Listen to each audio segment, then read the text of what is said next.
프리테셀레이션 오클루전 컬링입니다. 프리테셀레이션 오클루전 컬링은 테셀레이션이 적용되어 삼각형의 개수가 기하급수적으로 늘어나기 전 오클루전 컬링을 적용해 삼각형의 개수를 대폭 줄일 수 있다는 장점을 가지지만 적용 난이도가 높아 도전한 사례가 드물었고 찾을 수 있었던 유일한 논문에서는 곡면의 4차 테일러 급수를 계산하는 모듈을 추가해 삼각형들을 렌더링 패스에서 대거 제거하는 데 성공하였으나 시간적인 최적화에 대해서는 언급을 피하는 모습을 보여주었습니다. 주제에 대한 다른 논문들이 없었기 때문에 저는 새로운 방법을 고안해야 했습니다.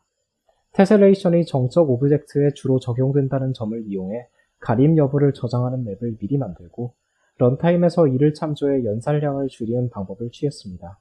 그러나 GPU에 각 삼각형의 ID가 전달되지 않아서 정보가 있어도 자신이 어떤 삼각형인지를 몰라 정보를 적용할 수 없는 문제가 있었습니다. 또한 디코딩 과정에서 방향 벡터를 격착점 벡터에 근사하는 과정도 생각보다 난이도가 높았는데 이건 뒤에서 설명하도록 하겠습니다. 인코딩입니다. 삼각형 위에 여러 개의 지점을 정해서 여러 방향으로의 레이캐스트를 통해 각 방향에서 삼각형이 얼마나 멀리까지 가려지지 않고 보이는지를 기록했습니다. 실험에서는 15개를 활용했습니다. 삼각형 상에서 여러 레이를 발사한 방향입니다. 정팔면체의 면 위에 격자점을 활용했는데 이번 실험에서는 치수를 X, Y, Z축 방향으로 각각 -25부터 25까지로 정했습니다. 정팔면체로 정한 이유는 모든 점의 원점 기준 L1 노름이 동일하기 때문에 이 정팔면체 위로 방향을 투사할 때 제곱근이 필요하지 않아서였습니다. 완성된 맵의 D채널에는 트라이앵글의 인덱스를 저장했습니다.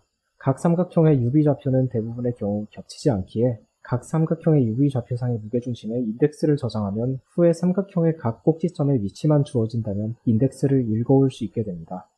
한 픽셀의 블루 채널에 모든 정보를 저장할 수 없기 때문에 주변 4개에 걸쳐 저장했습니다. 중요한 것은 아까 말씀드린 어떻게 하면 방향을 격자점상에 대응시킬 수 있느냐가 될 텐데 이 격자점에 대한 보로노이 다이어그램을 부분적으로 그려보면 육각형이 나온다는 문제가 있었습니다. 위에서 봤을 때는 더 이상한 경계가 나왔고요. 제가 고안한 아이디어는 육각형이 엑시스 얼라인드 된 단위 정육면체를 평면 위에 정사형시킨 도형이라는 데서 나왔습니다. 여기에서 정육면체를 정사형시키지 않고 역으로 정팔면체상의 점을 이 정육면체에 사용시킨 뒤 이 점이 위치한 정육면체상에서 가장 L1 노름이 작은 지점을 구하면 가장 가까운 격자점의 위치가 될 것이었으며 이 과정은 아래쪽에 매우 간단한 연산 3줄로 충분했습니다. 각도를 찾았으니 그 다음에 블루 채널에 있는 인덱스 데이터를 디코딩해서 각각 X와 Y 좌표를 구하는 데 활용해 얼마나 가려졌는지에 대한 정보를 확인할 수 있었습니다.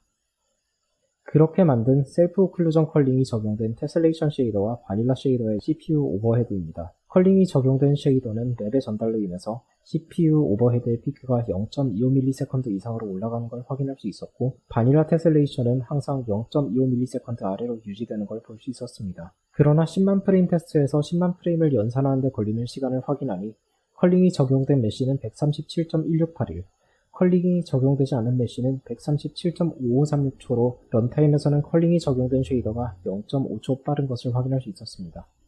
이상입니다. 감사합니다.